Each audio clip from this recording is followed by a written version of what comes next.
আমরা যদি কেউ ফাজলামি করে ইসলাম কাউকে কবুল ধর্ম বলি তাহলে কি বিয়ে হয়ে যাবে? দেখেন বিয়েকে কত সহজ স্কুল করে কলেজে দিয়েছে। ছেলেপেলেরা অনেক সময় দুষ্টম করে এই কাজ করেন। সবার শ্রেষ্ঠ ধর্ম দেখুন, ইসলাম ধর্ম। সালাতুন জিদ্দুহুন্না জিদ্দুন ওয়া হাজলুহুন্না এর থেকে জিদ্দুন। নবী বড় সাল্লাল্লাহু আলাইহি ওয়াসাল্লাম বলেছেন তিনটা ধর্ম কাজ হয় না।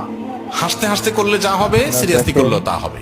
এর ভিতরে একটা হলো ইসলাম বিয়ে। ধর্ম বিয়েকে কত যদি সুন্দরভাবে দুইজন সাক্ষীর পরিপূর্ণভাবে উপস্থিতিতে, করে দিয়েছে। অ্যাডাল্ট দুজন সাক্ষীর উপস্থিতিতে অ্যাডাল্ট সাক্ষী রেখে যদি এই কাম করে বিয়ে থাকেন, করে তাহলে সেটা উভয় বিয়ে হয়ে হাসাহাসি যাবে। করেছেন, আর নিজেরা শিশু না হন, যদি আপনারাও ভিডিওটা অ্যাডাল্ট ভালো হন, লাগে সবাই তাহলে share হানাফি করে দিন। মাযহাবের মাসআলা অনুযায়ী বিয়ে হয়ে যাবে। আপনাদের কাছে অনুরোধ রইল, বলবেন হুজুর মোহরটা ঠিক করি নাই, মোহর অটোমেটিক সেট হয়ে যাবে, সাথে থাকবেন, কিন্তু বিয়ে হয়ে আশা যাবে। করি খুব জটিল। এরকম, এখন অনেক সময় আমরা ফাজলামি করি। আরো দারুণ এখন কেউ দারুণ নাটক interesting সিনেমাতে video অভিনয় করার জন্য আপনাদের করছে, দেখতে পারবো। সেটাও যদি দুজন সাক্ষীর সামনে করে, ওই ব্যাকল জানে না, যদি আবিয়াত্তা হয়ে থাকে বিয়ে হয়ে যাবে, আর যদি বিবাহিত হয় তাহলে তার কোনো উপায় নেই।